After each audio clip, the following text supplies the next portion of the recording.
आहे का? ओळखलत का? मी सावित्री ज्योतिराव फुले, सातारा जिल्ह्यातील खन्ना तालुक्यातील नायगावच्या खंडोजी नेवासे पाटलांची मी कन्या. अवघ्या 9व्या वर्षी माझे लग्न ज्योतिराव फुले या नावाच्या माणसाशी झाले.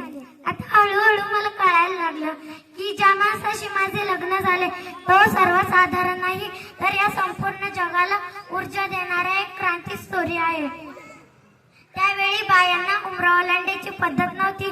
बायच्या जातीने कसं आपलं घर भलं आणि घरातली चूल, स्त्री पुरुष उच्च नीच असा खूप भेदभाव होता. पण त्या सर्वांवर एकच उपाय होता, म्हणजे शिक्षण. शिक्षणाचा ध्यास हा एकच विचार ज्योतिरावांच्या मनात. असेच एकदा ते शिक्षणाचा प्रसार करण्यासाठी ते एका शाळेत गेले. त्यावेळी तिथलच्या एक ब्रिटिश मॅडम त्यांना म्हणाल्या, मिस्टर फुले, तुम्हाला शिक्षणाचा प्रसार करायचा आहे ना? So educate womens first,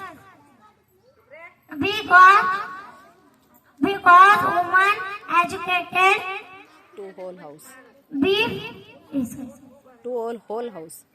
whole house educated, पण तुम्ही लोक वुमन्सला घराबाहेर पडू देत नाही. So bad mister Phule, so bad. झालं ते फुले माझ्याकडे आले आणि मला म्हणाले, सावित्री, आजपासून मी तुला शिकवणार. सुरू झाला माझा अभ्यास.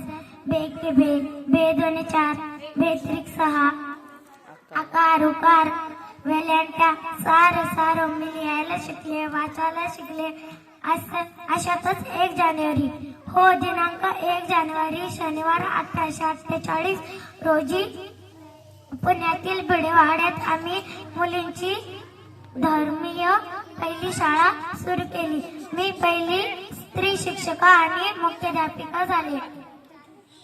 शेळपाटासारखं जगला तर काम तमाम होय, आणि जर वाघासारखं जगला तर नाव होय. धन्यवाद. धन्यवाद.